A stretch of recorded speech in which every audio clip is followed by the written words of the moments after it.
right. Good evening. My name is Rich Calabrese, Chief of Police for Cinnaminson Township. Thank you.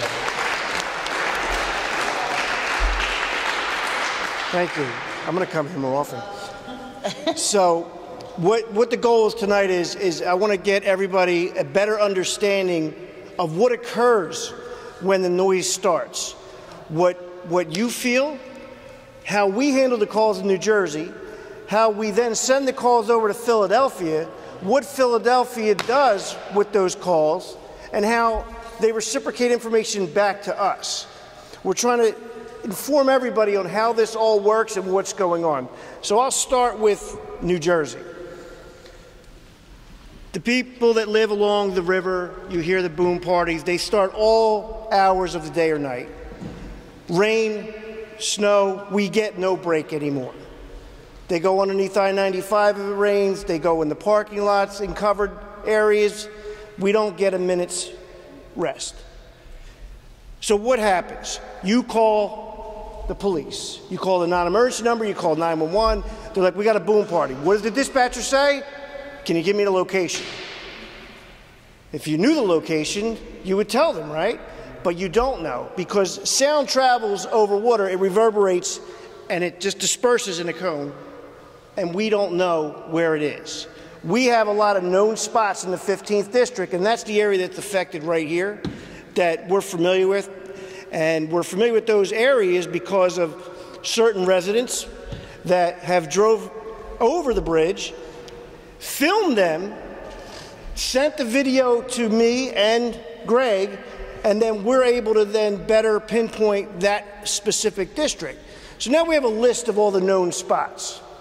There's only so many spots 300 cars with speakers can go to, and we pretty much got every one of them in the 15th.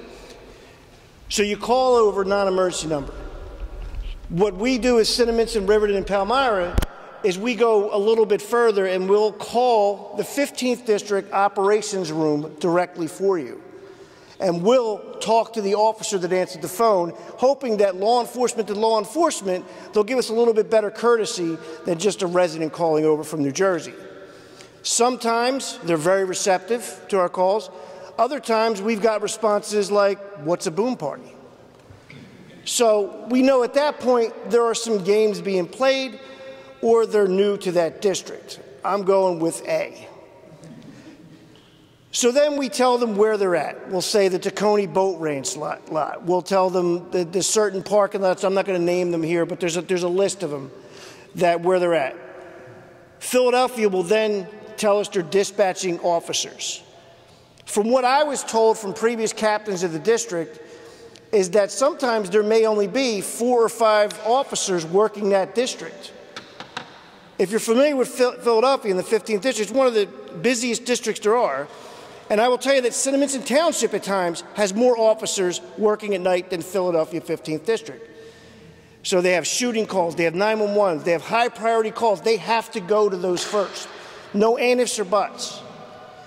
But then when they finally go to these areas, they're met with 200, 300 cars with hundreds of people, 2 officers. There's a safety issue. So they're kind of just, well, let's move them to the side. Let's move them north. Let's go to the 24th District, 8th District. Let's move them south. Let's go 1st and 3rd and make it somebody else's problem. But eventually, they all just keep pushing back and forth. And the boom party participants know this. They know the police aren't going to do anything, so they just keep moving and starting their party somewhere else. So what I want to do now is I want to have Greg from Philadelphia basically explain what happens when we call over to Philadelphia and what his officer is experiencing so that everybody understands what the total package is. Greg? I just wanted to mention, anybody that's on the side of the river, if you call 911, there's one of 3 dispatching areas you can hit. You can hit Philadelphia 911, you can hit Camden County 911, or you can hit Burlington County 911.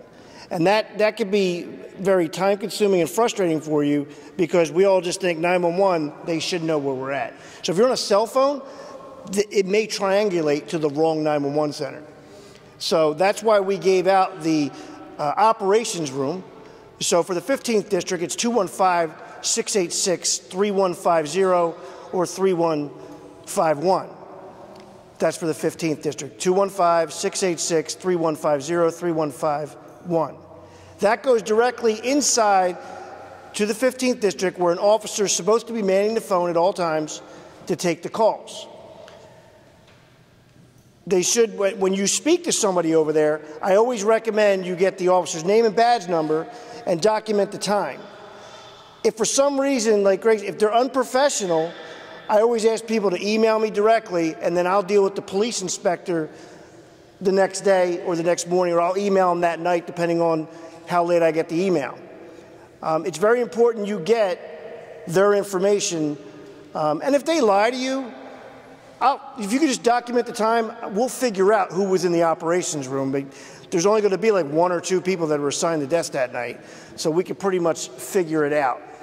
I did speak to the police inspector in charge of 911 communications in Philly, and I said, what happens if somebody calls 911 to complain about the boom parties in Philadelphia, or if Jersey happens to connect? He said, well, they prioritize the calls, and they get stacked. So high priority is your shootings, your life-threatening calls. Your next priority is your robberies in progress and all that. Your low priority is your criminal mischief, your vandalism, and then there's boom parties. It may be, and he said this to me, 2, maybe 3 hours before we respond, if at all. Now you have shift change. They do 8-hour shifts. You think the guy that's coming or girl that's coming in for the next shift is going to go down there and clean up their stuff? No, they have high priority calls. They start their day or their shift. Now that. So if you call 911, if you're not in danger, hang it up. Call the operations room. The operations room is going to get it. The operations room, on top of that, you call your non-emergency number. Now, a lot of people don't know this.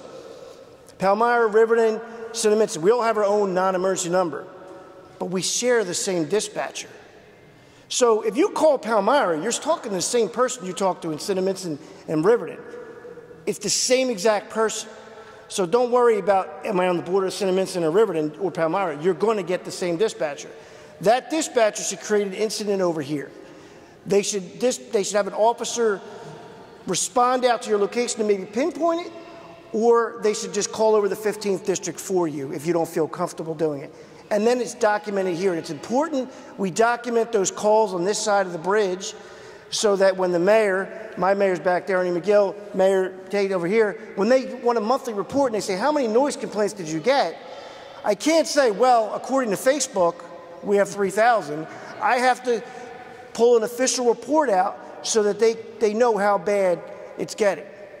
There's other towns that I've undoubtedly represent, from Gloucester City, West Deptford. I mean, I kind of field all the calls for them as well, because there are some municipalities, I'm not going to mention names, that they feel as though, well, we have no jurisdiction over there, so it's not our problem. And what I want to say to them, to their police, to their mayor, to their committee is, if it affects their resident, it is your problem. You should be their voice for them. All right? So the least we can do is pick up the phone and be your advocate to speak for you. And then you make friends like Greg, the inside guy. He's the person I go to when I call him up. I'm like, who's this new captain? And he gives me the whole rundown of who he is, where he came from, and then we have to, like you said, start to educate them again on the boom party, because Philadelphia's a big city, and they may be assigned to a district that's so far away from the river, they probably don't know what a boom party is, because they're dealing with 3 or 4 shootings. So to them, it's like, what's noise? Until you experience it, until you can't go to work, or till your kids can't sleep and go to school properly rested, you really can't speak on how bad this is. Some of the people that are affected are regular citizens like me. Some are doctors, some are lawyers. I'll tell you this, I don't want to go in surgery on Monday morning and look at my surgeon and go, did you sleep last night? Are you good? Like, I want him or her properly rested. And you want your kids to go to school. We have airline pilots. Okay, I don't want this guy flying for the airline a little tired. I want to get to Florida safe. All right, so now what we're going to do is we're going to open up for questions.